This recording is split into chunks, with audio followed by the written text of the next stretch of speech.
Antenuptial contracts and their impact on joint businesses in marriage. An antenuptial contract, or ANC, means that you are married out of community of property.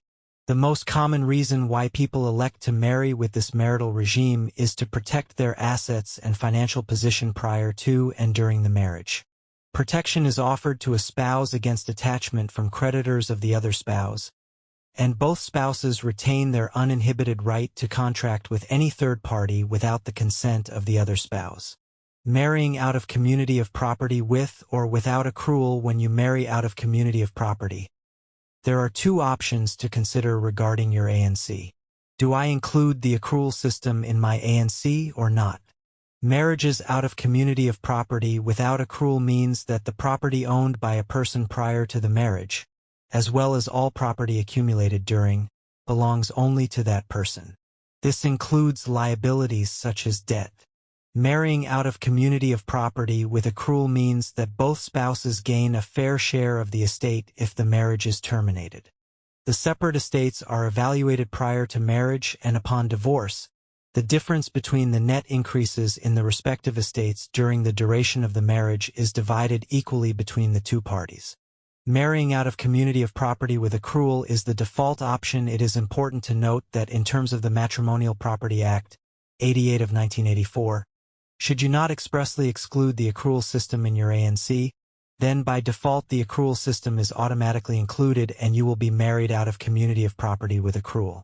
Recent court cases illustrate possible legal loopholes to consider. A recent case and judgment pertaining to a marriage out of community of property without the application of the accrual system, SA 200A 2014 SA 200, illustrates the legal position for couples who have built up substantial estates in their own right, who have chosen the matrimonial regime governed by that of an ANC, and who subsequently decide to engage in a business venture together post-marriage. It is also applicable for couples who, prior to marriage, already have a business venture or commercial enterprise together. In the instance of the latter, it would be a good idea to cover these possible legal loopholes in the event of potential future disagreements. The facts of the case: plaintiff and defendant married on December 29, 2009 out of community of property without the application of accrual and with the exclusion of profit and loss. They subsequently entered into a fish farming business venture together. Plaintiff brought an exception before court on the grounds that the defendant's allegation that the business venture subsequently entered into constitutes that of a universal relationship, in an attempt to claim an amendment to the parties' ANC, of which is legally untenable. The court had to consider whether the terms of the universal partnership agreement to share in the profit generated by the fish farming business are directly at conflict with the express exclusion of profit and loss in the ANC. Types of universal partnerships. The court, in consideration of the above, highlighted that a distinction should be drawn between two types of universal partnerships, where parties agree to put in common all their property, present and future. Where parties agree that all they acquire during the existence of partnership, from every kind of commercial undertaking, shall be partnership property. The court held that the agreement, as alleged, applied to a commercial enterprise and to particular assets under agreement of partnership property.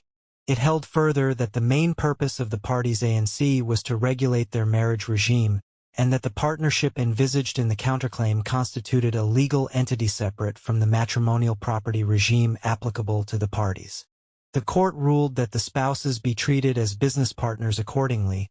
The court ruled that the net benefits derived from the partnership would be divided between the parties and would accrue to their separate estates as they were business partners, like any other two individual partners, each having his or her separate estate.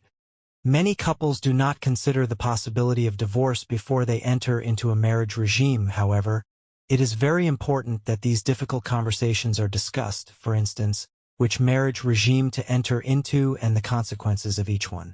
This is not only to protect yourself but also your future spouse in the event that the marriage dissolves or no longer ceases to exist if one or the other spouse passes away. For expert advice about matrimonial systems, antenuptial contracts, postnuptial agreements, contested and uncontested divorces, please get in touch with our experienced family law department.